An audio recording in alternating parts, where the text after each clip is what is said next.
እግዚአብሔር ይክሰኛል እንዴ እንደዚህ ሆኜ እንዴ ነበር ለካ ፈተና አላለቀም ነበር። እናቴ ትልቅ ሰርግ ነው የደገሰችው። ከ1500 ሰው በላይ ተጠርቷል። 3 ከብት ነው የታረደው። በጣም ትልቅ ሰርግ ነው። ጠዋት የተሞሸርኩለታ ወንድሜም እናቴም ያለቅሱ ነበር። ሀዘን ነው የሚመስለው እኛ ቤት፣ ግን የደስታ እኮ ነው።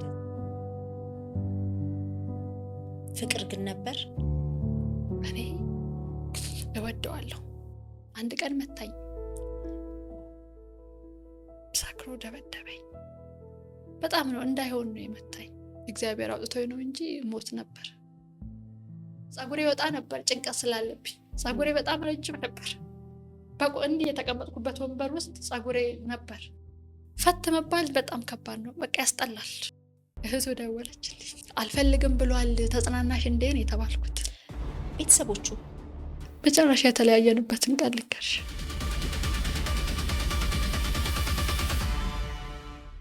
ይህን አሳዛኝና ልብ አንጠልጣይ የሆነውን ታሪክ እስከ መጨረሻው ተከታተሉ። ሸገር ኢንፎ።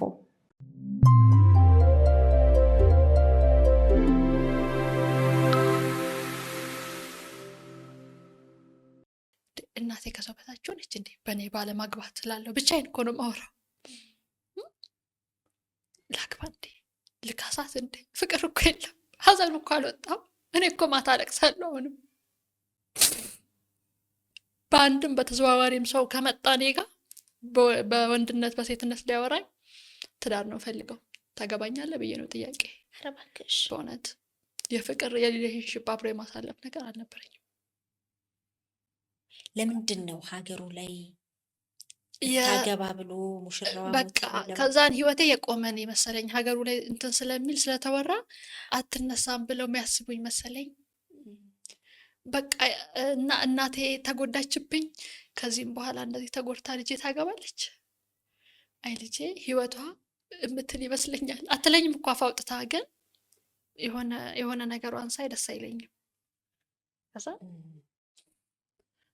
በጣም ጥሩ ሰዎች በጣም በቃ ሰው 2 ዓመት አንቆይም እንደዚህሽን ብትማሪ ብሎ የሚመጣልኝ ሰው አይ በቃ አመሰግናለሁ፣ ከአንድ ቀን በላይ ማንንም አላዋራም።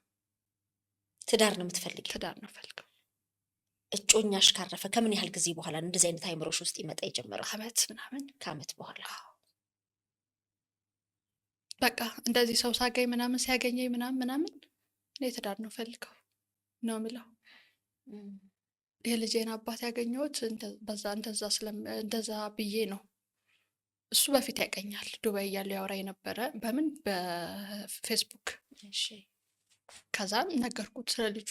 ወይ እንደዚህ ነው አስረዳሻለሁ፣ አልሳደብ፣ የምሳደብ ሰው አይደለም ይሄ አለኝ ምናምን ብዬ አላመናጭቅም። ማንም ሰው ሲመጣ ጥያቄ መብቱ ነው የምል አይነት ሰው ነበርኩ። ደህና ጥሩ ሰው እና እንደዚህ ላገባ ነው ይቅናሽ ተባብለን ነው። በፊት ልታገቢ እንደነበር ያውቃል።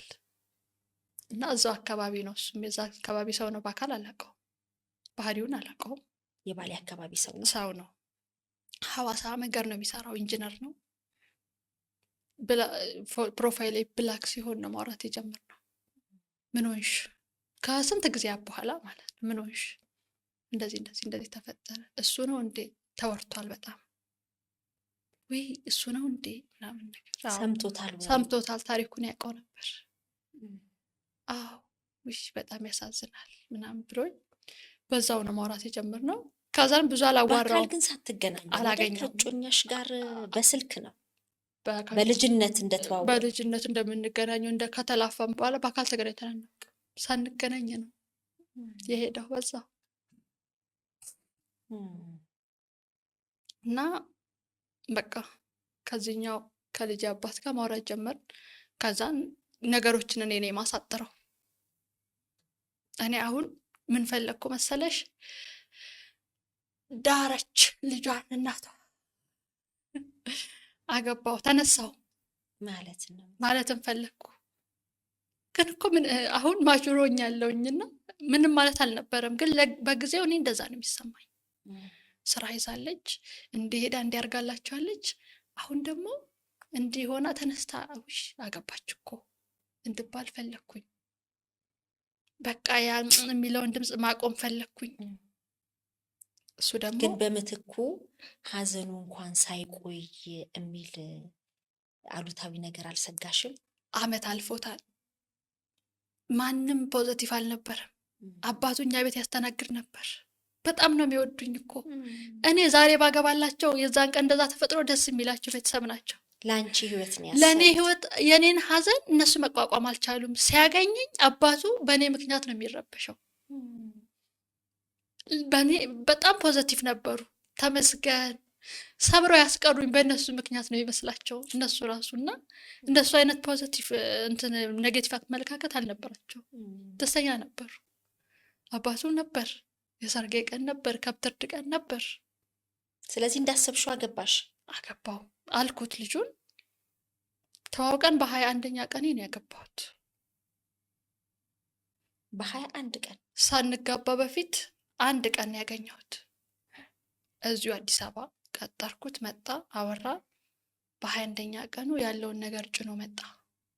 አብረን መኖር ቤተሰብ ልኮ ምናምን ደብዳቤ ተልኮ ሽማግሌ ልኮ በ21 ቀን እኔና እሱ መኖር ጀምረናል። ሰርግ እየተደገሰ ነው። ምንድን ነው? ማን ነው? ጸባዩ እንዴት ነው? እሱን እኔ ምን አገባኝ? ላገባ ነው በቃ። ትዳር እንደዚህ ነበር የሚመስለኝ። እኔ የዋ ስለሆንኩ ሁሉም ነገር የሚስተካከል፣ ሁሉም ሰው የዋ ነው እንደኔ የሚመስለኝ። እና እግዚአብሔር ይክሰኛል እንዴ እንደዚህ ሆኜ እንዴ እል ነበር። ለካ ፈተና አላለቀም ነበር። እኔ ምን ፈለግኩ መሰለሽ? እቅፍ ውስጥ መግባት፣ አይዞሽ መባል ፈለግሽ። አባትም በቃ ሁሉን ነገር የሚሆንልኝ አባትም የለንም አይደል? በቃ ከዛን ደግሞ እንደዚህ ይሆናለች ብሎ የሚረዳኝ አይነት ሰው መሰለኝ። ሰዎች ሲመጡ ሲገቡ ምናምን ይመስላሉ ሲጀመር። እና እኔ እርፍ ከዛን እዛ ጋር ያለው ነገር ደስ ይላቸዋል ብዬ አሰብኩኝ። ሰርግ በደንብ መደገስ ጀመረ። እናቴ ትልቅ ሰርግ ነው የደገሰችው። ከ1500 ሰው በላይ ተጠርቷል። 3 ከብት ነው የታረደው። በጣም ትልቅ ሰርግ ነው። እኔ ነኝ የመጀመሪያ ልጇ። እኔ ሁለ ነገሯ ነኝ። እናቴ እኔን ስትወልድ ኮሌጅ መግባት ትችል ነበር። ልጄ ትበልጣለች ብላ ነው ኮሌጅ ሳትገባ። እኔ ካሳደገኝና ከሞተው አባቴ አይደለም ከበቀለ አይደለም የምወለደው፣ ከሌላ ነው የምወለደው። አራስ ልጅ ነው ይዛ የገባችው። ብዙ ነገር ለእኔ ሆናለች። እናቴ ጓደኛዬ ናት የሚገርምሽ። እና በቃ ስለ እናቴ ብነግርሽ ብዙ ነው የእናቴ። ስለዚህ ብዙ ነገር አድርጋን ሄዳለች። ጠዋት የተሞሸርኩ ዕለት ወንድሜም እናቴም ያለቅሱ ነበር። ሀዘን ነው የሚመስለው እኛ ቤት፣ ግን የደስታ እኮ ነው ደስታቸው። የእናቴ ኩል ወርዶ ሲጋ ነው። ወንድሜ አይኑ ቀይ ነው፣ ያለቅሳሉ። በሀዘንሽ ተሰብረው ነበር? አዎ በቃ አየሽ፣ ለዛ ነበር የፈለግኩት ያንን ቀን። እኔ ደስ አለኝ። እኔ ሆነ አልኩኝ በቃ እግዚአብሔር ከላይ ነው እንጂ ይህንን የሰጠኝ። በ21 ቀን ሰው ይጋባል እንዴ አልኩኝ። ይሄማ ካሳ ነው። ለሰርጉ ድግስ በራሱ በ21 ቀን መሳካቱ ከ21 ቀን በኋላ ነው ሰርጉ የተደረገው። እኔ እና እሱ አብረን መኖር ከጀመርን በኋላ ነው የተደረገው ሰርጉ። ግን የወሰናችሁት በ21 ቀን ነው? አብረን መኖር ጀምረናል። አውቄዋለሁ፣ አውቆኛል። አንድ ቤት ነን በቃ። እዚህ ያልነበር ታዲያ እዚህ ስለሆንኩ ቤት ተከራይተናል። ለባለትዳር የሚሆን ከአንድ ክፍል ቤት የወጥቼ ኮንዶሚኒየም ባለ 1 መኝታ ክፍል ገብቻለሁ። እቃ ገዝተናል፣ አሟልተናል። እነሱ እዛ ጋር እየጨረሱ ነው ሰርግ። ከዚህ ሄጄ ነው እንደ ሙሽራ ቤት ተቀምጬ እሱም ቤቱ ተቀምጦ መጥቶ ወሰደኝ። ሙሽርነታችንን ጨርሰን መጣን እዚህ ልንኖር። እስከዛን ሰዓት ደስተኛ ነበርኩኝ፣ ደህና ነበርኩኝ። እንደውም ምን ብዬ አስመስላለሁ መሰለሽ? በቃ ረስቼዋለሁ እኮ ለሱ ነው የምለው። ደስ ብሎት አልረሳችሁም፣ ውስጡ ቅሬታ እንዳይኖር ለባልሽ። አዎ የሚከፈለውን መስዋዕትነት ከፍያለሁ። እንደ ሚስት በስርዓት ኖሬያለሁ። የሚደረገውን ነገር አድርጌያለሁ። በጣም ጎበዝ ነበርኩኝ። ስራዬን ሰራለሁ፣ ይከፈለኛል። ለቤቴ በጣም ጥሩ ነበርኩኝ። እሱ ደግሞ ያገኛል፣ ግን ብኩን ነበር። የዋነት ያጠቋል። ለነገ የሚባል ነገር የለውም። እኔ እንደዛ አላደግኩ። የእኔ ቤተሰብ ሲያሳድገኝ እንደነገርኩሽ ነው። 500 ብር ነው ተልኮልኝ ያደግኩት። የተማርኩት መለወጥ እንፈልጋለሁ። ተቀጥሬ እየሰራው አይደለም። የራሳችን ነገር አያስፈልገንም፣ ቤት አያስፈልገንም። ቤት ኪራይ እስከመቼ የምል አይነት ሰው ነኝ እኔ። እሱ ነገሬ ይከብደዋል ይመስለኛል። ግን ለኛ እኮ ነው። እኔ ከዚህም በኋላ የምኖረው ህይወት የለኝም፣ ከሱ ጋር ነው የምፈልገው። ከዛ ራውንድ ውስጥም ልውጣ አልልም። ግን በቃ እንደግ የምል ሰው ነኝ። ተስፈኛ፣ ተስፋ ማልቆርጥ ሰው ነኝ እኔ። እንደዛ ነኝ እኔ። በቃ እኔ እንደዛ ነኝ። ለምን እንደሆነ አላውቅም። ክፋት የለውም እኮ ታዲያ፣ ጥሩ ነው። አዎ፣ ግን አበዛሁበት ይመስለኛል። ከዛ ለምን እንደዚህ ያደረግ? ቁጥጥር አይወድም ወንድ ልጅ። አንቺ ትቆጣጠሪዋለሽ? እኔ እቆጣጠራለሁኝ። ብር ይላክልኛል፣ በእኔ ራሱ ያስገባል፣ ያውቀዋል። ራሱን ብር አያስቀምጥም። ከዛ መልሶ ይጠይቃል፣ ይወስዳል፣ ያጠፋል። ከዛን ይጠጣል። ትንሽ ከጠጣ የኔ ቁጣ ጋር እንደ አብሽ ያደርገዋል። አግሬሲቭ ይሆንብኛል። አንቺ ለምን ሆነ እንዲህ ለምን ምናምን ትይዋለሽ? ለምን ትጠጣለህ? ምን ያደርጋል? የሚመር ነገር ነው አይደል? መጠጥ ምንህን ጠቅሞክ ነው? እችን ብናስቀምጥ ነገር እንደዚህ አንሆንም የምል ሰው ነኝ እኔ። ከተዳራችሁ ከምን ያህል ጊዜ በኋላ ነው ይሄ አለመግባባቱ የመጣው? ማማን ከወለድን በኋላ ወዲያውን የወለድኩት። ምንም እንትን አላልኩም። ይሄ መከላከያ ምናምን አልወሰድኩም ነበር። ወዲያውኑ ማማን የወለድኩት ተጋብተን። ከዛ ማማን ከተወለደች በኋላ ያው ይላሉ ወንዶች አስሬያታለሁ ነው መሰለኝ፣ ትንሽ እንክብካቤያቸው የሚቀንስ የለ። ከዛ ብዙ ነገራቸውን ማየት ትጀምሪያለሽ። ከዛ የሆነ ቀን ጠጣ በደንቡ። እንደተለመደው እኔ ዝም አልልም። እንደው ግን የእናትሽን ደስታ ንገሪኝ። ወደ እሱ ጋር አረፈች በፊት እናቴ። በጣም ፈንጠዝያ ነው፣ እዚህ መመላለስ ነው አንቺን ለማድረስ። በቃ በሶ፣ ሽሮ፣ በርበሬው እናቴ ጋር ነው የወለድኩት፣ ሄጄ ነው የወለድኩት። ግን እኔ ምንም አዘጋጅቼ አላውቅም። ሁሉ ነገር ተዘጋጅቶልኝ ነው የሚመጣው። ደስተኛ ናት እናቴ። በአመት 2 3 ካልመጣች አልመጣችም። ቀላል አይደለም ስራ ትቶ። ያውም እሷ ነጋዴ ናት፣ ነገርኩሽ እኮ። እስካሁንም አልተወችም። ምክንያቱም ልጆቿ በደንብ ቦታ መያዝ ስላለባቸው ትሰራለች። እና በጣም ደስተኛ ናት እሷ። ሸክማ ቀልብላታል እሷ። እሱን ሳይ ደስ ይለኛል። እኔም እዚህ ጋር የገባሁበትን ነገር ለማስተካከል በደንቡ ነው ያስኩት፣ እንደ ትዳሬ በስትክክል ወለም ዘለም ሳልል። የት ገባ የት ወጣ እያልሽ ጭቅጭቅ እኮ አይደለም ደግሞ እኛ ጋር እኮ አይኖርም፣ ሲጀምር አይኖርም። ፊልድ ነው ብዙ ጊዜ። ሐዋሳ ነው የሚሰራው፣ መንገድ ስራ ነው የሚሰራው። በ2 ወር በወር ነው የሚመጣው። ለ15 ቀን ነው ግን ረዘም ላለ ጊዜ።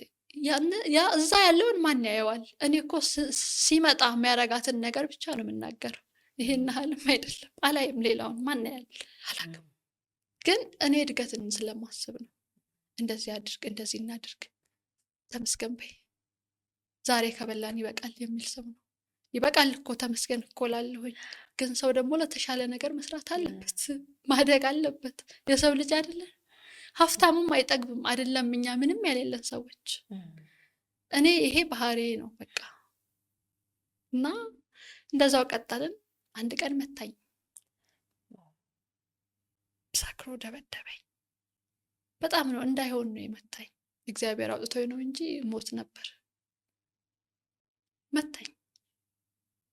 እጁን ያነሳብኝ ቀን ግን ሁሌም ነው የምለው፣ እጅን ካነሳ እኔን አታገኘኝም ብል ነበር። የዛን ቀን ጀምሮ መንሸራተት ጀመርኩ። ጊቭ አፕ አደረኩ በቃ። ለዚህ ነው የምኖረው። አምላክ እውነት ክሰኸኛል ለምን አልኩ። መቶኝ ቅጥቅጥ አድርጎኝ ምን እንደሚደረግ አላውቅም። እሱ ጥሎን ሄዶ ውጭ ነው ያደረው። እኔ ከነጠባሳዬ ስራ ነው የገባሁት። ወገቤ እኮ መቆም በደንብ አይችልም። እዚህ መጥቼ እምባዬን ዝርግፍ አድርጌ ስነግራቸው ስራ ቦታ በረዶ ምን ያደረጉልኝ እነሱ ናቸው። እንደሚካሄድም አላውቅም፣ ምንም እንደሚደረግ አላውቅም። ህይወቴን የቀጠልኩት የት እንደሚካሄድ ማለት ነው። በቃ አሁን ባልና ሚስት ሲጣላ ወይ ብድግ ተብሎ ይካሄዳል። እኔ አልሄድኩም። እሱ ነው ከቤት የወጣው የሚሄደው። እንዲህ አድርጊያት ነው የመጣሁት ብሎ ለቤተሰቦቹ ተናግሯል። እዚህ ቤተሰብ አለው፣ እናትና አባት ሳይሆን ሌላ። እነሱ መጡ ስራ ቦታ እና ሲያዩኝ ተጎዳድቻለሁ። ይዞኝ ነው ሄደው ሰውየው። እሱ ቤት እሱ ወዳለበት ነው ይዞኝ ሄደው። ለምን? ሊያስማማኝ። ወንድም ቢኖረኝስ እናት ቢኖረኝስ ይቆጡልኝ ነበር አይደል? አስማማኝና ይዤው መጣሁ። እኔ ራሴ ተመልቼ ራሴ ይዤው መጣሁ። ከዛን ህይወት ቀጠለ። ግን እኔ ምን አስብ ነበረ መሰለሽ? መውጣት እንዳለብኝ ከዚህ ህይወት። ሂሩትዬ ይቁረጥልሽ፣ ጠንካራ ሁኚ፣ ለራሴ ነው የምነግራት። ይሄ አይሆንም፣ ቤተሰብሽ ተደስቷል፣ ግን አንቺ እየተደሰች አይደለሽም፣ አይመስለኝም ይሄ ነገር እል ነበር ለራሴ። ፍቅር ግን ነበር። እኔ እወደዋለሁ አፈቅረዋለሁ አልሽም መሲ፣ ውሸት ነው የሚሆንብኝ። እወደዋለሁኝ፣ ከሚስት የሚጠበቀውን ነገር በሙሉ ነው ማረገው። የእሱን እግዚአብሔር ነው የሚያውቀው። ግን በቃ እጁን ያነሳብኝ ቀን መሮጥ እንዳለብኝ ተሰማኝ። ግን እንደዛም ሆኖ ቀጠልን። ምን ውስጤ እየመጣ መጣ መሰለሽ? ፍርሃት፣ ዱላው፣ ጩኸቱ የዛን ቀን ቀረ እዚህ ውስጥ። ሲጠጣ መጮህ ተውኩኔ። የልቡን ተናግሮ መተኛት ጀመረ። ከዛ ሲመጣ እንደዛ ሼክ ማድረግበት ጊዜ ይመጣል። እንደዛው ሲተው ደግሞ እንደዛ ሲሆን ደግሞ የሚገርምሽ የታረቅነው አንዱም እተዋለሁ ብሎ ነው መጠጥ እንጂ ሁለቴ ሶስቴ እንደዚሁ በእኔ ጭቅጭቅ አስትቸው ይመለስበታል። የሚመለስበት ሰው ደግሞ ጥሩ አይሆንም መሰለኝ። እየተው ሲመለሱ ጭራሽ ነው የሚሆኑት መሰለኝ። እና ተመልሶበት ነው እንደዛ ያደረገኝ። አሁንም በመሀል ተው፣ በመሀል ተመለሰበት። እንደዛ ነው ትቶ አይተወውም። በቃ ሲተው ቡና ሁሉ ነው የሚተወው። ቡና የሚጠጣውን ሁሉ ይተዋል። ሶስት በቃ ምናምን ይልሽና ከሆነም ጊዜ በኋላ ደግሞ ታገኘዋለች ጠጣ። አመመኝ እኮ እኔ ሰርጀሪ ቢያስፈልገኝ እኮ እለዋለሁኝ። ብር እኮ የለንም፣ ቤተሰብ ጋር መደወል አለብን እኛ። ግን እንደዚህ ብናደርግ ህይወታችን እንደዚህ በአግባቡ ብንኖር እኮ የኔና ያንተ አንሱ አይደለም እላለሁ እኔ። በቃ ትልቁ አለመግባባታችን እንደሱ ነው እንጂ ይሄን ያህል ይሄ ዶቢ ነው ምናምን እንደ ዘበኑ ነገር አይደለም። ለምን አላየውም፣ ያላየሁትን ነገር አላወራም። ብሰማም ነው የምልሽ፣ ሰምቼ ሊሆን ይችላል ከዛም በኋላ ብዙ ግን አሁንም ቢሆን አይ አላወራም። እኔ ባይኔ አላየውም። እኔ በቃ አላየውም። እኔ ህይወቴን ነው የምኖረው። ሰራተኛ ነኝ፣ ደክሞኝ ነው የምገባው። አላቅም፣ አላየውም። እና እንደዛው የሆነ እሱ በመሀል ስራው ሊቋረጥ ሆነ። በአንድ ደሞዝ አዲስ አበባ መኖር እየከበደ መጣ። 6 ወር 3 ወር ደሞዝ መከልከል ጀመረ። ያው የሳይት ሰው ብዙ አይከፈለውም፣ ቶሎ አይከፈለውም። አንዴም ሲከፈል አንዴ ነው፣ በየወሩ እንደ ልብ አይከፈለው። ምን አሰብኩኝ? እንዳልኩሽ ልቤ ተንዷል። ማምለጫ መንገድም ነው ለኔ። ሴቭ አይደለሁም፣ ኖራለሁ እንጂ በጣም ሴቭ አይደለሁም። የልቤን ሳልናገር እንዳልመታ ነው የምኖረው። የልቤን አልናገርም። ሲመጣ መሳቀቅ ጀመርሽ? የልቤን አልናገርም። እንደ ድሮ ለፍለፊያውን ሂሩት አጧት። ያቺው ላይ ምንድን ድረስ የምትለውን እያጧት መጣሁ። ለምን ትመታለች? ማንም የላትም እዚህ፣ ሩቅ ናቸው ቤተሰቦቿ። የሆነ ነገር ቢያረጋትስ መኖር አለባታ። ከዛ ማምለጥ እንዳለብኝ ተሰማኝ። በቃ ባሌሮቤ ቤተሰቦቼ ቤቱ አልቆ ገብታለች። እናቴ ትልቅ ቤት አላት፣ እግዚአብሔር ይመስገን። እነሱ ጋር እንኑር፣ ወንድሞቼን ልጠይቅ፣ መስሪያ ብር ይስጡኝ። አንተን በሙያ ከዛ ሶፉመር መሰራት ጀምሯል። ሶፉመር ባሌሮቤ ላይ መንገዱ ምናምን እዛ ግባ አልኩት። የተቀምጠናል እናቴ ጋር ነው። ቤት ብር ኬት ይመጣል አልኩት። የለንማ ምንም። እሺ አለኝ። አንደኛ ለመሸሽ ነው እኔ፣ ሁለተኛ ከተስተካከለ እኮ አሁንም ህይወቴን እኔ ተስፋ አልቆረጥኩም፣ ለመኖር ነው።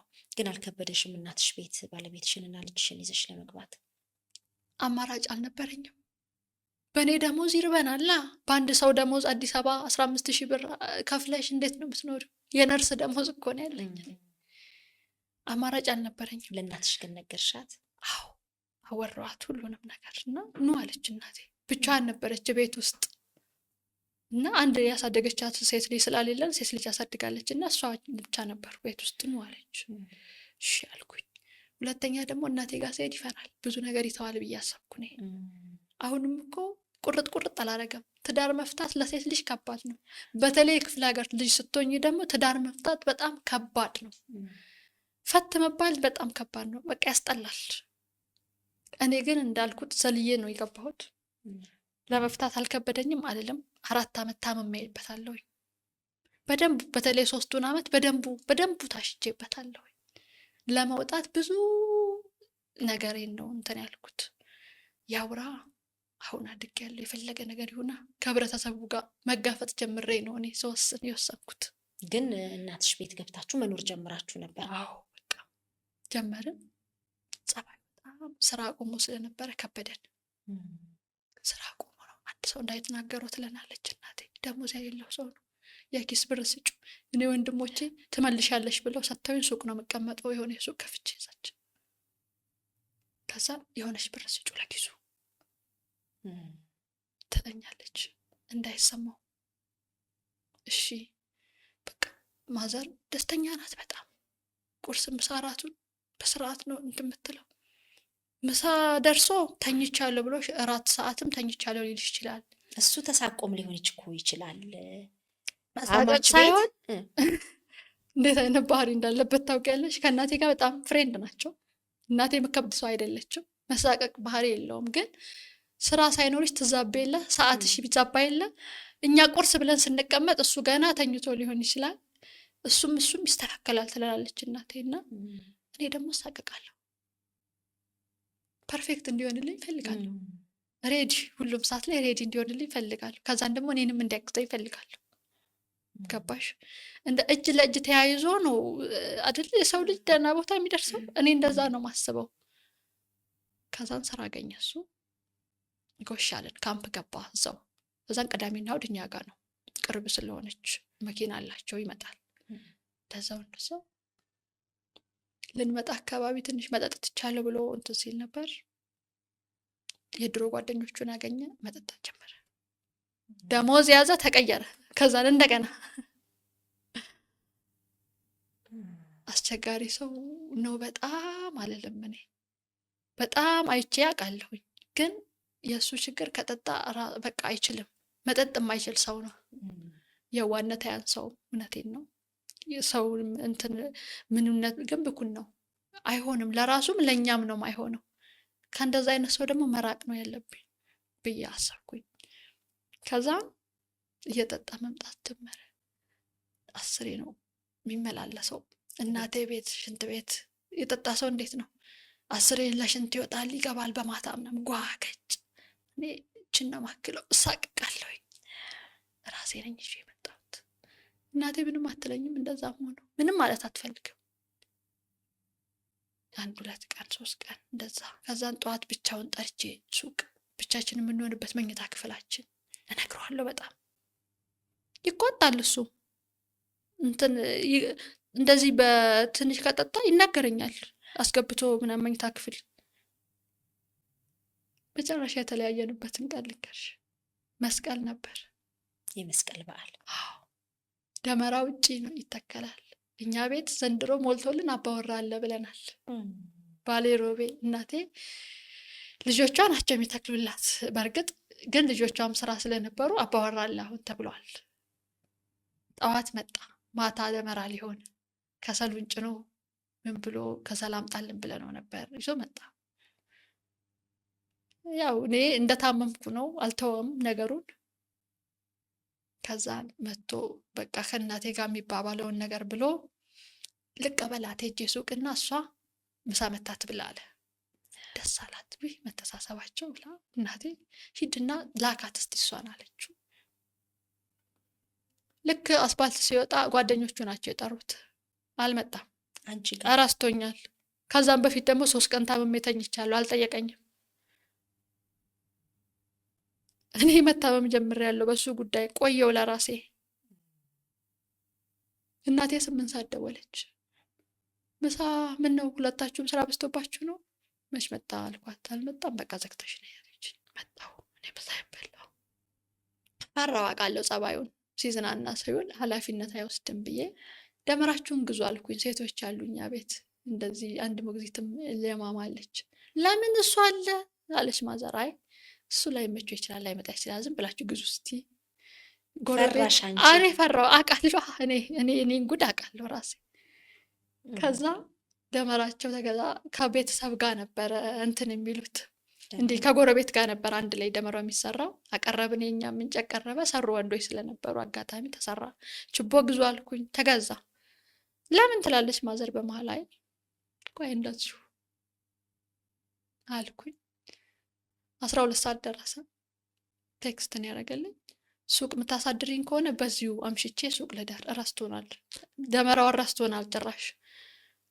ካልሆነ ደግሞ ቤት ካደርኩ ደግሞ ቤት ከመጣሁ ደግሞ አድራለሁ የሚል ቴክስት ላከ። እቤት ና፣ ሱቁ ምን ይሆናል በዓል አይደል? እንዳይቀርብኝ ፈለግኩ፣ እንዳልዋረድ እኮ ነው። ጎረቤት ምናምን የታለ ይሉኛል። ና አልኩት። 2 ሰዓት አብረተን ካበቃም በኋላ እየመጣሁ ነው አለ። ከዘመዱ ጋር ነበር የመጣው። ከሱ ጋር ነኝ እኔ ከማንም ጋር ይሁን በጊዜ ቢመጣ ጥሩ ነበር ለኔ። አንቺ ትልቅ ቦታ ሰጥተሽዋል። አውደ ዓመት ነው። አዎ እኔ እኮ ትቻለሁ፣ ሁሉን ነገር አሟልቻለሁ። ግን ለነሱ እሱ ቢመጣ ጥሩ ነበር። እኔ ትቻለሁ፣ አልጓጓም። እኔ ብዙ የሚያጓጓኝ ጊዜ ብዙ የሆነ ነገር ሳያሳካልኝ ቀርቶ ትቻለሁ። እኔ ኦልሬዲ ከተስተካከለ በሚለው ነው እየኖርኩ ያለሁት። ቀረና መጣ። የዛን ቀን 3 ሰዓት ላይ ያው እንደተለመደው እንደዚህ 2 ሰዓት ከምናምን ላይ መጣ። ገባ። ወደ እራት በልቼ የመጣሁት ምናምን አለን። ገባ፣ ተኛ። 4 ሰዓት ልጁን ወሰዳት። አብረው ተኝተዋል። እኔ ስራዬን ስጨርስ የበዓል ስራዬን ገባሁ መኝታ ክፍላችን። ባሌ አይደለክም አልኩት። የዛን ቀን የሚስትነት ግዴታውን ሲጠይቀኝ ወይ ባሌ እኮ አይደለም፣ ታምሜ አልጠየከኝም፣ ጠብቄ ካልመጣክም ብዙ ነገርክ፣ ባሌ አይደለም። እንደ ባል ማታ ሲመሽ ብቻ አክት አታድርግ፣ እንደ ባል ኑር ብዬ ነገርኩት። አሃ አለኝ። ሞቅ ብሎት ነበር። 5 ሰዓት ከምናምን ወደ 6 ሰዓት ሊጠጋ ሄደ። ወጣ፣ ከቤት ወጥቶ ሄደ። ወዴት ነው የምትሄደው? አያገባሽም። ከዚህም በኋላ አንቺ ሚስቴ አይደለሽም። ጫፍ ነው የሚጠብቀው። ያው የት እንደሚታደር እንደሚችል ታውቂያለሽ። በዛን ሰዓት ተወጥቶ የት እንደሚሄድም ታውቂያለሽ። ከተማዋ ደግሞ ጠባብ ነች፣ ይታወቃል። በቃ ሄደ፣ አልተመለሰም። ጠዋት 4 ሰዓት ላይ መጣ። ወይ አንተ የት ሄደክ ነው? እንደው እናንተ ምን ይሻላችኋል? ልጅነት ይዟችሁ ነው? እና በል ቁርስ ላቅርብልህ ሲባል እሺ እያላት ሻንጣውን ሰብስቦ በማግስተኛው ጠዋት መጥቶ ማንም ሳያየው ክፍላችን ገብቶ ሻንጣውን ይዞ እየሮጠ ወጣለች። አንቺ ሱቅ ነሽ? እኔ ሱቅ ነኝ። ዕቃ ልሰጥ ሄጃለሁ። በዓል ስለሆነ ሰጥቼ ልመለስ ነው። እኔ አጋጣሚ በዛችሁ በወጣሁበት ሰዓት ነው የመጣው። ሳይ ዕቃውን ነው የወሰደው። ኦኬ አልኩኝ። እኔ በቃኝ። በረታው በደንቡ አልኩኝ። ሂሩት ንቂ እንጂ እየገፋሽ ነው እንደምታኖሪው ሰውን አልኩኝ። ብዙ እንባባላለን ከዚህም በፊት እኮ ብዙ ነገር፣ ግን መሮጥን ለምን መረጠ? የዛን ቀን አልኩኝ። እኔ አልተከፋውም። እኔ በባህሬ ካላጠፋውኝ የምከፋ ሰው አይደለሁ። የእኔ ጥፋት ካጠፋውኝ ከቤትም አልወጣም፣ ተሸማቄ ነው የምውለው ይህንን ሰው እንደዚህ ያደረግኩት ብዬ። ካላጠፋውኝ ግን በጣም ቆራጥ ነኝ። ደስ ብሎኝ በቃ ቆርጦ ይሄዳል ብለሽ አስበሽ ነበር? ባሌ አይደለህም ብለሽ ስትዩ ተሰምቶት ቢያንስ እንዲያስተካክል ነበረ። ስህተቱን ነግረሽው? አዎ እንደ ባል አክት አድርግ። አንዳንዴ ሳስበው አባወራ ሆንሽብኝ እንባባላለን። አባወራ ሆንሽብኝ እውነት ነው እላለሁኝ። ምክንያቱም እንዲህ እናድርግ ምለው እኔ እኮ ግን የገባሁት ሳገባው አባት እንዲሆነኝ እንዲናደርግ እንዲለኝ ነበረ። ራሴን ተቃራኒ ያገኘሁት፣ ራሴ ስለፋ አገኘሁት። ራሴን ያልሆነ ነገር ውስጥ ራሴ ስገባ የእኛን ነገር ለማቃናት እኔ ብዙ ነገር ሆንኩኝ እና ተቃራኒ የጠበኩትን ሌላ ያልጠበቃ ሌላ ነገር ሆንኩኝ እኔ ራሱ ለራሴ። ከዛን በቃ በሳምንቱ ሱቅ መጣ።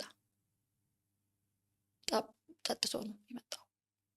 ማታ 1 ሰዓት ከምናምን ዓርብ ቀን መታኝ፣ ገፈተረኝ እንደዚህ ምናምን። ቢመታኝ ደስ ይለዋል። የዛን ቀን ቤተሰብ ስላለኝ ነው እንጂ አለ አይደል ምንጭቅጭቅ እንዴ ሳምንት ሆነ ሳትደውይልኝ አይነት ነገር ጸጥ አልሽ አንቺ? ኧረ አልደወልኩም። እኔ እንደዛ ነኝ። ሲበቃኝ በቃኝ። እኔ ያውቁኛል፣ ማንም ሰው ያውቀኛል። እኔ ሲበቃኝ በቃኝ ነው እና በቃ አልደወልኩም፣ አልጽፍም፣ ምን አልልም። እንዴት እንደዚህ ብሎ መጣ። ያው የጠጣ ሰው ብዙ ያወራል። ሰደበኝ ምናምን ወረወረኝና ሄደ። አልሄደም እንጂ እዚህ ነው እንነጋገራለን፣ እዚህ ሱቅ ነው የምታድሪው አለ። እንደምንም ሽንቴ መጣ ብዬ አክስቴ ጎረቤት አለች እዛ ሱቅ አካባቢ ሄጄ ደወልኩላት ለእናቴ። ወንድሜ ላኪልኝ አልኳት። ጠጥቷል። እኔ ፍራቻ አለብኝ አንድ ነገር አድርጎኝ ብሄድስ። አሁን ወንድሞች አሉኝ። ወዲያው ዝርግፍ ብለው መጡልኝ። ደስ አለኝ። የዚህን ቀን አስታወስኩት። ደስ አለኝ። እውነት ባዝንም በቃ ደስ አለኝ። 2-3 ሆነው መጡልኝ። ቆሞ ጎረቤት እያረጋጋችሁ ነበር። እነሱ ሲያይ ቀለበቱ ወርውሮ ፊቴ ላይ ወረወረልኝ። ከዚህም በኋላ ባልሽ አይደለሁ አመሰግናለሁ ለሁሉም ነገር ብሎ ሄደ። ወንድሞችሽ ባይመጡ ሌላ ሊሆን ይችል ነበር። አሳድሮኝ እንደተለመደው ላይፍ ሊቀጥል ነበር። አላውቅም ምን እንደሚሆን አላውቅም። ወይ ህይወቴ ሊበላሽውን አላውቅም። ግን እንደዛ አደረገ፣ ሄደ። እናቴ እንደዛ ብዬ ነገርኳት። ገብቼ ያለውን ሁኔታ ነገርኳት። መንገድ ላይ ነበረች እንጂ እሷም እየመጣች ነው። ወንድሞች የቀድመዋት ነው። ደንግጣለች። ልጄን የሆነ ነገር ቢያደርግብኝስ ብላለች። እሷ አቋሙ ምናምን ሂውጅ ነው። እኔ ረጅም ነኝ አይደል? እሱ በጣም ረጅም ነው፣ ያስፈራል፣ ሰውነት አለው። ስለዚህ እናት ደግሞ ስትሆኚ በቃ የሆነ ነገር ቢያደርገኝ እኔ ማልተርፍ ሰው ነኝ፣ ትፈሪያለሽ። ከዛ እሱ በመጠጥ መንፈስ ነው እንደዛ የሆነው እኮ። በአካል ጠዋት ሲነጋ ስንነሳ ቀና ብሎ እኔ ማየት የማይፈልግ ሰው ነው። በጤናው ከጠጣ ብቻ ነው እኔ የሚናገረኝ። ያውቃል እኔ ምንም አላረግም፣ ፍጹም ነኝ አይደለም እኮ። ግን እኔ የሆነ ነገር እናድርግ ከማለት ውጪ ምንም እሱን የመግፋት የእንትን የማለት ባህሪ የለኝም። ከዛን ሄደ። እንደሱ አበቃ። መቶ አያውቅም፣ ደውሎ አያውቅም። ምን ያህል ጊዜ ሆነው ቆየ? 2 ወር 3 ወር እንደዛው ቆየ። ቤተሰቦቹ መሀላችን ገቡ። ሽምግልና አልፈልግም ብሏል። ተጽናናሽ እንዴ ነው የተባልኩት። ቤተሰቦቹ እህቱ ደወለችልኝ። እሺ እንደዚህ ያደረገ ብለን ጠዋት ነገርናትና እሱ እኮ ደውዬለት አለች። በቃኝ ብሎኛል። በቃሽ አለች። አንቺ በርቺ ነው እንጂ እሺ አልኳት። እኔ አልኳት ልጃችሁ ከቻለ በዚህ ጋር ይለፍ ባጠገቤ፣ እኔ ለራሴ መሆን አያቅተኝም። ስለ እኔ ማታቂ ብዙ ነገር አለ። እኔ በጣም ብዙ ነገር ሆኜ የተነሳው ሰው ነኝ። ስለዚህ ተኝ፣ ከልጄ ጋር ተውን፣ በቃ እንዳይመጣብኝ አልኩኝ እኔ። ከዛ እሺ አሉ። የሆነ ጊዜ እናቱ እና 3 እህቶቹ ሆነው ሱቅ መጡ። ነገርኳቸው ያለውን ነገር። እሱ ቢገለኝ እናንተም እዚህ ሀገር አትቀመጡም አይደል አልኳቸው። አዎ። ስለዚህ እንደዚሁ አይሻለንም ስላቸው ይሻለናል አሉ። በቃ እኔ እንደዚሁ ከነ ጤንነቴ ለእናቴ ተውኝ፣ እሱም በቃ ይኖር አልኳት። ደስ ያለውን ህይወት ሳልቆጣጠረው ውስጥ የሚኖረውን ህይወት ሊየው አልኳት። እኔ አይደለሁ እንደዝናዘዋ፣ እኔ አይደለሁ ተቃራኒው አባወራ አይሆንኩበት። በቃ እስቲ ተውት፣ እሱም ይኖር አልኩኝ አሉ። እነሱም ግን ሲጠጣ እንሸሸው ነበር። አንቺ ጋር ሆኖ እንዴት እንደዚህ እንደሆናችሁ ገርሞናል። እንደዚህ አየሽ፣ ከዛ ነው ታሪክ የሚመጣልሽ። እኛ ሲጠጣ እኮ እንሸሸው ነበረ። ከአንቺ ጋር ተስተካክሎልን ነበር እኮ እንደውም ልጃችን። ያ ነገር በቃ አልኩኝ። እኔ ተርፌ ነው እንጂ እናቴ ጋር ባልሸሽ መከታ ባይኖረኝ አንድ ነገር ሆን ነበር። እንኳን ብለ እናቴ ተረፍኩኝ አልኩኝ። እኔም አንዳንዴ የ80 ሚስቴ አይደለሽ ብሎ ማስፈራራት ጀመረ በስልክ። መጥቼ ላውራሽ፣ መጥቼ ዛሬ ልደር ማለት ጀመረ። ለምን ይሄ ሁሉ ይመጣብኛል ብዬ ወደ ህግ ሄድኩኝ። በህጋዊ ፈታሁት። አበቃ ማለት ነው። ያ የፈራሹ ፈት መባል በጣም ማቹር ሆንኩኝ፣ አደግኩ። ሰው ምንም ቢለኝ ድንጋይ አንስቶ ቢወርደኝ ምንም የማይመስለኝ ሰው ሆንኩኝ። ያኔ ላለውኝ እንደ አሁኑ ሂሩት ያኔ በቃ የሆነ የዛሬ 2010 2011 ላይ ይሄ እንትኔ ቢኖር የደርስ ነበር እላለሁኝ። አሁን ሁሉም ግን በጊዜው ነው መብሰሉም እንደዚህ ተሽከርከረሽ ኑሪ ሲለኝ በቃ አሁን ምንም አይመስለኝም። ሰው አሁን ብዙ ሰው አይሰማም። ያው በአዋጅ አታውጅም ፍቺን አይደል? ግን ሲያጣ ምናምን ምናምን ሲጠይቀኝ ራሱ ደስተኛ ሆኜ የሚመለስ ሰው ነኝ። አሁን ስላልተስማማኝ ይላለሁ። ልጅ አላችሁ በመካከል? ልጅ አለ። ይጠይቃታል። በህግም የተወሰነላት ነገር አላት። ግን እንደ ተወሰነላት አባት አይደለም። ጥሩ ነው ለልጁ። ይጠይቃታል። በደንብ ነው የሚጠይቃት። ልጁን ሲጠይቃት ቶሎ ቶሎ ያገኛታል፣ ይወስዳታል።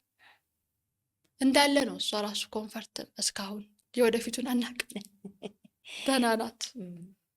በጣም ይሄ የተጎዳ ድሮም አላደገችም አብራን። እሱ አብሮን አይኖርም እንደነገርኩሽ። አሁንም እሷ እንደዛ ነው የሚመስላት። በፊት በስራ ስለማይኖር አሁንም እንደሱ የቀጥልን የመሰላት። ለእሱ አይምሮ ጥሩ ነው። ለእሱ አይምሮ እሱ ነገር ተመስገን እላለሁ አንዳንዴ። አሁን አንቺ ባሌ ሮቤ? እኔ ባሌ ሮቤ ነኝ አሁን ያለሁት። ምን እየሰራሽ ነው? አሁን ላይ የእናቴ ሱቅ ውስጥ ቁጭ ብያለሁ። ምንም እየሰሩ አይደለሁም፣ ግን እናቴ ጋር ስለምሰራ ወንድሞቼ በሰበሰቡት ብር የተከፈተ ሱቅ አለ። ትንሽዬ ናት። መዋያ ለእኔ ነው መዋያው። ያው ሰርቼ ብራቸው እንድኖር ነው። ግን ይሄ ብር የምሰጭበት አይደለም ስራው። ሰርተሽ ልጄን አስተምርበታለሁ፣ እኔ የሚያስፈልገኝን ነገር አደርግበታለሁ። መተዳደሪያሽ ሆኗል። በቃ እናቴ ጋር ተኛለሁ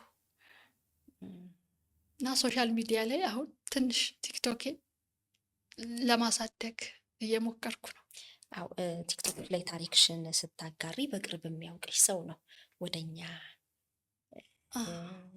ወረፋ ያስያዘው ጥቆማ እና እንደውም ምን ነው ዝም አልሽ ሁሉ ሲለኝ ነበርና በዙሪያሽ ያሉ ሰዎች አንቺ ባሳለፍሽው ታሪክ እጅግ ይደነቃሉ።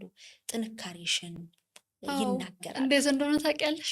እነሱ ልጆች አሁን አንዱን የነገረሽ ድሮም ያውቁኝ አብረን የተማርን የት ትደርሳለች ያሏት ልጅ እንደሚባለው ሆኖ አሁን ላይ ሲያዩኝ ከዛ እንደውም በምን ምክንያት እንደተመለስኩ ሲያውቁ ያዘኑ ልጆች ናቸው። አትቀሪም ተሰብረሽ ምናምን ይሉኛል። አዎ እኔ አልቀርም። ኦፍኮርስ በሁለት እግሬ መቆም ፈልጋለሁ። ገና የኔ ገና ነው። ከዚህም በኋላ ገና ነው።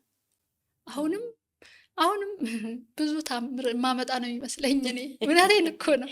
አሁን እንደውም ነፃነት ይሰማኛል። ሸክሜ እንደወረደልኝ አህል ነው የሚሰማኝ። ስለ ሰውም ግድ አይሰጠኝም። ልጄ ሴፍ ቦታ ናት አለችልኝ። የትም በሮ መስራት የምችል ሰው ነኝ እኔ አሁን። በሶሻል ሚዲያው የሚፈልገኝ ሰው አያጣኝም። በተለያዩ ስራዎች። ቁመትሽ ስንት ነው? 1.70 እኔና አንቺ አብረን ቆመን ስንታይ እንዲህ ነው ማይሽ። 1.70 ነኝ እና ድሮ ህልም አለኝ መሲ። ድሮ ምን አይነት ህልም አለኝ መሰለሽ? ወንድሜ ጋር እየተበላ እየተጠጣ በሰው ትከሻ ሲታደር በራሴ ትከሻ ማድረስ አልጀምር ማለት ነው። ህልም ነበረሽ? ህልም ነበረኝ። ታዋቂ መሆን፣ ፊልም መስራት ምናምን ህልም ነበረኝ። አጎና ሲኒማ ሁሌም ፎቶ በቁም ተነስቼ አስገባ ነበር። ከኋላ ስሜን፣ ስልክ ቁጥር የለኝም የሱን ስልክ። ከተደወለለት እኮ አውቃለሁ ምን እንደሚቆጣኝ፣ ግን ይነግረኛል። ተቆጥቶኝም ቢሆን እኔ መሄድ አይቀርም። እዛ አጎና ሲኒማ ፊልም ያሰሩ ነበር። ፊልም ፎቶአችሁን አስገቡ ይባል ነበር። ካስቲንግ እንደዛ ነበር ያኔ 11 እና 12 ስንማር እና ጓደኞች ነበሩኝ ከነሱ ጋር ተይኝ። እንደውም አንዴ እድል ገጥሞኝ ነበር። ምንድነው ግን እሱ የወዛደሮች ቀን ነው ምናምን የሆነ ሲኖ ላይ ተጭነሽ የባህል ልብስ ለብሰሽ ሲከበር ከቸርቸር ጎዳና እስከ እንትን መዞር ነበረ። የእነሱን ቀን 400 ብር ተከፍሎኛል። ልብስ ገዝቻለሁ። እሱ አያውቅም ወንድም ያሁን ይህን የሚሰማው። ህልም ነበረኝ። ህልምሽም ምንሽም የሚሞተው ኑሮሽ በጣም ለቤተሰብሽ ስታስፈልጊ ያንቺን ነገር ወደዚህ ታስቀሪዋለሽ።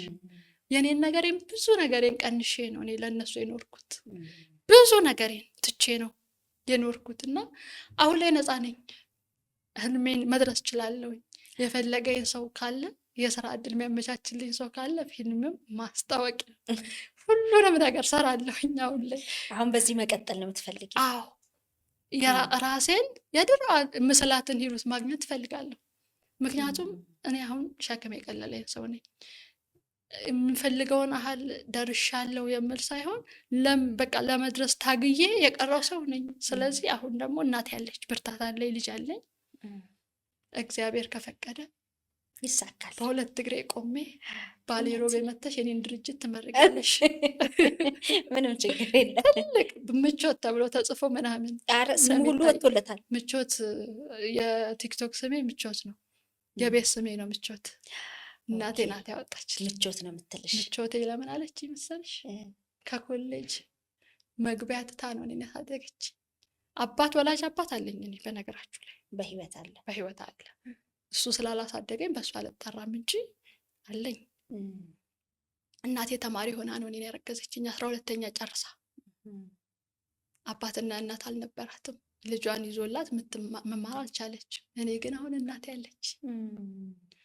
ስለዚህ ተውን ምቾቴ ናት ብላ እኔን አሳደገችኝ። እሷ ተሰብራ። አንቺን በህፃንነት ይዛሽ ሌላ ባላገባች ወይስ ብቻ? ትልቅ ሰው ነው የዳሯት። አባታችን ትልቅ ሰው ነው። ያገባ ሰው የወለደ ሰው አያገባም ገጠር። እናቴ መልከ መልካም ናት። አባባ ደግሞ ሌላ ሚስት አግብቶ የፈታ ትላልቅ ልጆች ያሉት በወቅቱ ነጋዴ የነበረ ሰው ነው። ዳርልኝ ያለው አጎቷን ሕፃን ልጅ ይዛን የገባችው እናቴ። አንቺን ይዛ እንደ ልጅ ተቀበሉሽ? እኔ አላቅም። አባቴ አባባ ነው የሚመስለኝ። መቼ አወቅሽ አባትሽ ሌላ መሆኑ? 7ኛ ክፍል። በእውነት አላቅም ነበር እስከዛ። በምን አጋጣሚ አወቅሽ? ማሳወቅ አለብን አሉ ሰዎች ምናምን ይረብሹናል። እኔና ወንድሜ ስንጫወት አንተ እኮ የአባባ ልጅ አይደለህም ይላሉ። ሕፃናት ሰምተው እኮ ነው ከቤት። ከዛን ሁለታችንም እያለቀስን እነሱ ወይ ከድግስ ቦታ ሲመጡ አባቴ አይደለም ማለት አባባ እንላለን። ሁለታችንም የምናለቅሰው እኔም ታናሽም ግን እናቴ ምን አለች መሰለሽ? አንድ ቀን የዚህ ደግሞ አይገርምም ብላ ገባች። ያኔ አንቺ እንትን አልሽ፣ ሳቀችና የዚህ ደግሞ አይገርምም ጅል ናግባ ወደ ቤት ምናምን እናቶች እንደሚሉት። ከዛ እኔ ተጫረብኝ። ምን ማለት ፈልጋ ነው ምናምን እላለሁ፣ ግን ያጎደልብኝ ነገር የለም። አንድ ሴት ነኝ እኔ፣ ብርቅ ነኝ ለራሴ። አባባን በጣም እዚህ ላይ ነው የምቀመጠው። ሳቅ ደግሞ አለመሆኑን በጣም ማክበር ጀመርኩ። እንዴ አልኩኝ፣ ደነገጥኩ። የምሬን እኮ ነው።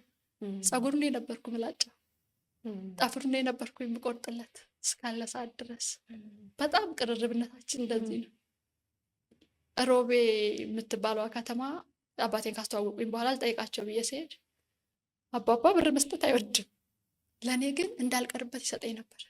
ወላጅ አባትሽ ጋር እንድትሄጂ? አዎ እንዳልቀርበት እኮ ነው እንድመጣለት ብር እችን ያዥ ላይ ነበር። ቁልፍ ለማንም አያሳይም፣ እንደ ካዝና አይነት ነገር አለችው ነጋዴ ስለሆነ። እቺ መክፈቻዋ ናት፣ እጅ ክፈችና ይሄን ያህል ብር አውጪ ይባል ነበር። በጣም ነበር የሚወደኝ በጣም። እና አሁንም በሱ ነው የምጠራው እኔ። ቅር አላላቸውም ወላጅ አባትሽ? አይላቸውም። ካደግኩ በኋላ ነው እነሱን ያገኘሁት እኔ።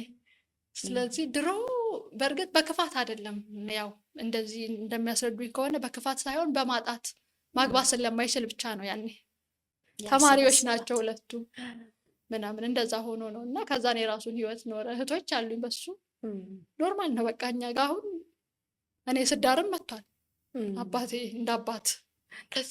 ግን አባቴ ካልሽኝ እኔ ያሳደገኝን ነው። እውነት ነው፣ ከወለደ ያሳደገ ይባላል። ስለዚህ እናትሽ ምቾት ያለችሽ ብዙ ምቾቷን ተነጥቃ ነው ያሳደገችኝ። ብዙ ምቾቶቿ ለእኔ ምቾቴ ነሽ ነው በቃ። ምንም ትሆን ያለችና ወለደች። ብዙ ነገር ማድረግ ትችል ነበር። በነድሜ ያሉ ልጆች ብዙ ሰዎች በዛን ሰዓት ብዙ ነገር አድርገዋል። እኔ ነኝ የተወለድኩት። ስሰማ ከሚነግሩኝ ነገር ያንቺ እኮ ያ ልጅ እኮ እንደዚህ የሚባልበት ዘመን ነበርና ስለወለደችኝ አመሰግናታለሁ። ስለዚህ አሁን ባሌ ሮቤ ላይ ምቾት የሚል የሆነ ነገር እንጠብቅ። ትልቅ የካምፓኒ እንዲኖረኝ እፈልጋለሁ። የምሬን እኮ ነው። ይኖረኛልም ደግሞ በቃ። እና እኔ በሁለት እግሬ መቆም በጣም ነው የምፈልገው። መነሳት ከዜሮ እኔ ችግር የለብኝም፣ እነሳለሁ። ሰው የወደቀበት መቅረት የለበትም። እውነት ነው። ህይወት በራሱ ያስተማረሽ ብዙ ነገር አለ። አዎ እኔ ስጫወት ምን ስል ነው ገጠር ላይ ያደኩት። ተቸግሬ ርቦኝ አያውቅም። ርቦኛል አዲስ አበባ መጥቼ ጫማዬ ውሃ አስገብቷል። ምቀይረው ልብስ ኮሌጅ ስማር የኮሌጅ ተማሪዎች ተሽቀርቅረው ሲሄዱ እኔ አልሽቀረቀርም ነበር። ገባሽ? በቁመቴ ልክ ፀጉሬ ይወጣ ነበር ጭንቀት ስላለብኝ። ፀጉሬ በጣም ረጅም ነበር። እንዲህ የተቀመጥኩበት ወንበር ውስጥ ፀጉሬ ነበር።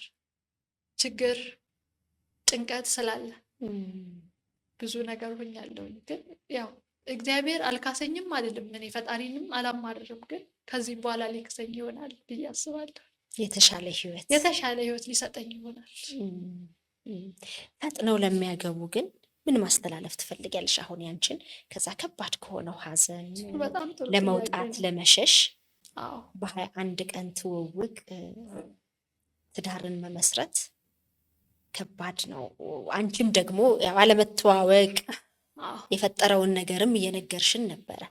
ግን በዚህ ሰዓት ለሚያደምጡን ምን መሰለሽ ምለው እኔ እድሜሽ እኮ 28 ሆነ 29 ሆነ እንዳሰሙ 30 32 40 የሚሆን እኔ 30 ዓመቴ ነው አሁን መሲ አልዋሽም።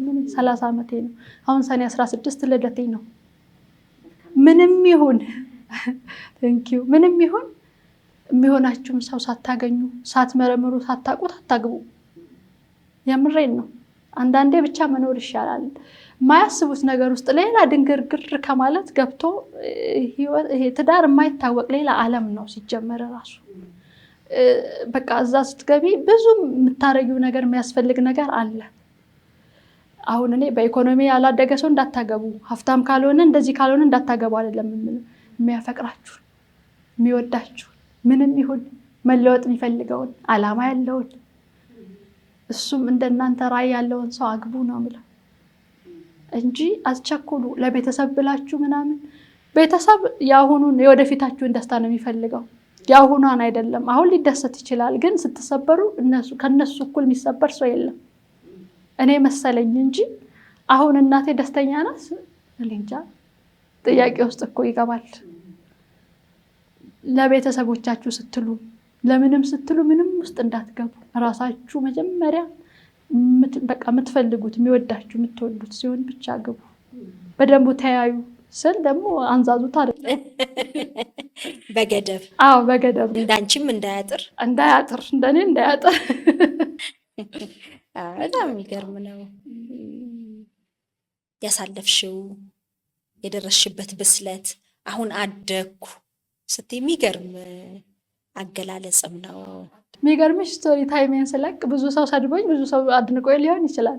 እሱ ነገር ምንም አያሳስበኝም። እኔ አሁን ምንም ሰው ቢለኝ እንዲህ ሽምቅቅ የምል ሰው አይደለሁም። አዎ 1 2 ብለሽ አጋርተሻል። በቃ 1 2 እስከ 41 ክፍል ድረስ ከ2 ዴን የጀመርኩት።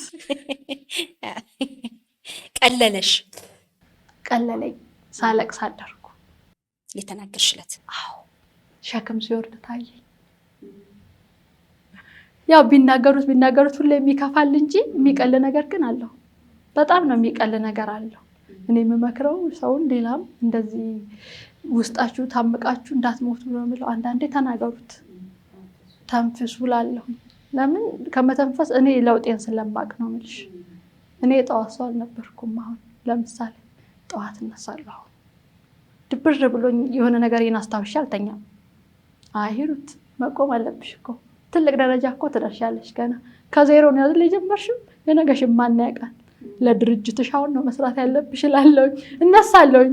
ስራም ባይኖረኝ እኮ ነው እነሳለሁኝ። እናቴ ታገኘኛለች ጠዋት። ሌላ ቀን እኮ በድብደባ ነው እኔ የምነሳው። ሀሳብሽን ጥለሽ እናትሽ ቤት ተኝተሽ እንደዛ ነበርኩኝ። ስለዚህ ምቾት እስኪከፈት የሸገር ኢንፎ ሚዲያ ተከታታዮች ምቾት የሚለውን የቲክቶክ አካውንትሽን ፎሎ ያድርጉ። አዎ ያድርጉልኝ፣ ያበረታቱኝ፣ ስራ ያሰሩኝ። ማስታወቂያ ነው? ማስታወቂያ፣ ፊልምም፣ ሁሉንም ያለውን ነገር። እስቲ ለራስሽ ማስታወቂያ ስሪ፣ እድሉን እንስጥሽ። ማስታወቂያ ስሪ። እሺ የራሴን ቲክቶክ ላስተዋወቅ? መብትሽ፣ የፈለግሽውን አስተዋወቂ። ሱቅሽንም ማስታወቂ ከፈለግሽ ባሌ ሮቤ ያሉ የሚመለከቱን ካሉ ሱቄ እኔ ዲስካውንት አለ። እንደ ማከፋፈያ ነገር ስለሆነች ብዙ ነገሯ ይቀንሳል። ማመጣው ከትንሽ ከቸርቻሪ ከፍ ካለ ሳይሆን ቀጥታ ከሚመጣበት ነው ዕቃ የማመጣው። ለምን ከ10 ከምናምን በላይ ኦርደር ስታደርጊ ይመጣ የለ ዲስካውንቱ። ስለዚህ እኔ ጋር ቅናሽ ነው። ስለዚህ ምንድነው የሚለው ሱቅሽ? ሂሩት። እሺ ሂሩት ትክክለኛ በመታወቂያ ስሜ ነው ያለው። ስቴዲየም አካባቢ ይገኛለሁ። ግን ምን አለ መሰለሽ ሱቅ የማላስተዋውቅበት ምክንያት በደንቡ መሰረታዊ ነገሮች የሚበሉ የሚጠጡ ነገሮች ስለሚሸጡ በሰፈር ሰው ነው ልትገዢ የምትችይው። እንደዛ አይነት ነገር ይሄን ፕሮግራም ላይ ልብስ ቤት ቢሆን ጫማ ቤት ቢሆን እንዴት እንደማስተዋውቅ ተስማ ይኖረኛል የዛን ጊዜ። አሁን ለዚህ ለመምጫዬ ቦንዳ ወስጄ ነው የመጣሁት። አስተዋውቄ በቲክቶክ ቦንዳ ልብስ ሸጬ ነው የመጣሁት ጋር ስመጣ። ለምን ትራንስፖርቴ ምናምን የለም ከበር ለማድረግ ቦንዳ ልብሶች እዛ አለ። በቦንዳ የታወቀ ነው ባሌ ሮቤ። እስቲ በአንድ ወር ውስጥ እኔ 7000 ምናምን ፎሎወር ደርሷልና አሁን ያው 80,000 70,000 አላጣም ከዚህ በኋላ ቃለውኝ በሱ አስተዋውቄ ተሸጡ ነው። የዛ ሀገር ወጣቶች ምናምን ቅኖች ናቸው። እሷ ጀምራ ነው እና በረታታት ታሪኩንም ስለሰሙት መተው እያንዳንዱ በጥፍ ነው የገዙኝ። ስለዚህ አዋጪ ስራ ነው ማለት ነው። አዎ ኦንላይን ለሀገሬው ሰው ቦንዳ ስላለ ቦንዳ በኦንላይን ይከብዳል ለመሸጥ። ወደዚህ ለማምጣት ግን አዋጭ ነው በጣም። ቦንዳ ቤቶች ካላችሁ አናግሩኝ፣ እኔ ከዛ ወደዚህ ልክላችኋለሁ። ሲስተሙን ስለማቅ ማለት ነው። ለራሴም አሁን ለትራንስፖርት የሚሆነኝን ሰርቼ ስለመጣሁ ሸጬ ነው የመጣሁት። እኔ ከሱቅ በር አልነካውም። እንደዚህ ማዘር ከሰማሽ ሂሳብ አልነካውም። ራሴ ነኝ ሸጬ የመጣሁት፣ በትርፏ ነው የመጣሁት። ስለዚህ ቦንዳውን ነው የምታስተዋውቂው። ቦንዳ ነጋዴዎች እንግዲህ ካላችሁ እዚህ የሚቀበለኝ ሰው ካለ ከዛ ማውጣት እችላለሁ። ሲስተሙን ጠያይቄ ልክላችኋለሁ። እዚህ ያላችሁ ቦንዳ ቤቶች ካላችሁ ኮንታክት አድርጉኝ። አዲስም መጀመር የምትፈልጉ ካሉ እልክላችኋለሁ። ስልክሽን ማስቀመጥ ትፈልጊያለሽ? አዎ እባክሽ 0909 52 21 99። ስልክ በዛብኝ ማንሳት አልቻልኩም ማለት ግን አይቻልም። ስትደውሉ ግን ለዓላማ ለማበረታታት አይቼዋለሁ። እኔ ትንሽ ታሪክ ለቅቄ ስልክ ከየትም አግኝቶ የደወሉ ሰዎች አሉ። ያበረታታችሁኝ አመሰግናለሁ። ከኔ ጋር ያለቀሱም አሉ። ግን እባካችሁ አንዳንዶቻችሁ ደግሞ አግብተሻል ያኔ ጥያቄሽ እኔ ማግባት ነው የምፈልገው ነበር። አሁን እንደዚህ አይነት ጥያቄ ትጠይቂያለሽ? አይ እኔ አሁን ከቻላችሁ ለምትደውሉ ሰዎች እውነቴን እኮ ነው፣ ከቻላችሁ አግብተሻል ማግባት ትፈልጊያለሽ ባትሉ፣ በዛ ዙሪያ የምትፈልጉ ሰዎች ባትደውሉ እንዳሳብ። በቃ ዝግጁ አይደለሁም አሁን ላይ። እኔ አሁን በእግሬ መቆም ነው ፈልገው። አሁን እኔ በጣም ማሰብ ነው የምፈልገው። እንደ ድሮ በ21 ቀን ማገባ ሰው አይደለሁም። እንደዛ ነው ልምወደው በቃ። ስለዚህ አሁን ምቾት እውን ሆኖ ታይዋለሽ መስል እግዚአብሔር ይቀየኛል። በጣም ደስ ብሎኛል በእውነት የሚገርም በጣም የሚያሳዝን። ዛሬ ደግሞ ቀለለኝ በእውነት የምር ነው የቀለለኝ። ታውቂያለሽ የምር የእውነቴን ነው ያወራሁሽ። በቃ ከልቤ ለምን እንደሆነ አላውቅም። አንቺ ማስወራሽኝና ቀለለኝ ዛሬ። ተመልካቾችም ኃላፊነት በተሞላበት መልኩ የተሰማቸውን ያላቸውን ነገር አስተያየት ይሰጣሉ ብዬ አምናለሁኝ። አስተያየት መስጫው ላይ ስልኳን እንዲሁም ደግሞ የቲክቶክ አካውንቷን ፒን እናደርጋለን። እንግዲህ ያለቻቸውንም ቦንዳ ነጋዴዎችም ምናልባት ለምቾት መነሻ መጀመሪያ ሊሆናት ይችላል። ሌሎችም ነገሮች ካሉ እድሎች ካሉ ተደዋወሉ፣ ተገናኙ። የቲክቶክ አካውንቷን ፎሎ አድርጉ፣ ማስታወቂያ አሰሯት። ነገ ያሰበችበት ቦታ እንድትደርስ የኔን መልእክት ማስተላለፍ እፈልጋለሁ። በጣም ደስ ብሎኛል። ደግመን እንገናኛለን። በምን እንደሆነ እንግዲህ እናያለን። ያው ለማስተዋወቅ ነው የምልሽ ድርጅት ያኔ የምርቃኑ ቀን ክሩ ይመጣል። እያንዳንድሽ ትመጫለሽ። በጣም ከብዙ የህይወት ውጣ ውረድ በኋላ በተስፋ የተሞላ በህይወት የተስፋ ቆርጬ አላውቅም። እሱ ነገር ይገርመኛል። አንድም ቀን ኔጌቲቭ ነገር አስቤ እንደማላውቅ ታውቂያለሽ። እንዲህ ባረግ እንዲህ ራስ ላይ ጉዳት ለማድረስ አስቤ አላውቅም። እንዳታስቡት፣ ያልፋል። ሁሉም ነገር ያልፋል። እግዚአብሔር ደግሞ የማይወደውን ሰው እኮ አይፈትንም። የሚወደውን ሰው ፍትግ አድርጎ ነው። እኔ ዛሬ አንቺ ጋር ቆማለሁ፣ በሚዲያ ቀርባለሁ ብዬ አስቤ አይደለም የኖርኩት እስከ ዛሬ። ግን በቃ የሚወደውን እና ጊዜ አለው እላለሁ። ለሁሉም ደግሞ ጊዜ አለው። ተስፋ አትቁረጡ። እግዚአብሔር የራሱ የተሻለ ጊዜ አለው። እኔም በዚህ ውስጥ አውጥቶ አሁን ቆንጆዋን ሂሩት ሊያሳያችሁ ነው። ጠብቁ። ለዛ ነው የምሬን ነው። እግዚአብሔር ይህንን ሁሉ ነገር ያደረሰን ምክንያት ስላለው ነው። በቃ በዚህም እለፊ በዚህም እስቲ እችንም ንኪያት ያለኝ በብዙ ለሰው እንድጨነቅ እንዳስብ ለስራ ዋጋ እንዲኖረኝ አድርጎ ነው እግዚአብሔር የሰራኝ። እኔ ትንሿን ስራ እንዳልንቅ አድርጎ ነው ያስተማረኝ። ለሰዎች ክብር እንዲኖረኝ አድርጎኛል። ብዙ ትናንሽ ስራ የሚሰሩ ሰዎች እንዳከብር አድርጎኛል በቦታው ስላለፍኩበት እና እግዚአብሔር ጊዜ አለው። የእግዚአብሔር ጊዜ ይመጣል። ወንድም እህቶቼ ክፉ ነገር አታስቡ በይልኝ። ይኸው መልእክቱ ይተላለፋል። እግዚአብሔር ያክብርልኝ። አመሰግናለሁ። በጣም ትክክለኛና ተአማኒ የሆኑ መረጃዎችን ወደ እናንተ ወደ ውድ የሸገር ኢንፎ ሚዲያ ተከታታዮች የምናቀርብበት ቻናላችን ሸገር ኢንፎ ነው። ታዲያ ሸገር ኢንፎን ሰብስክራይብ አድርገዋል? ቤተሰብ ይሁኑን። ለአብሮነታችሁ ከልብ እናመሰግናለን። ላይክ፣ ሼር በማድረግም ለሌሎች ያጋሩ። ሸገር ኢንፎ ሚዲያ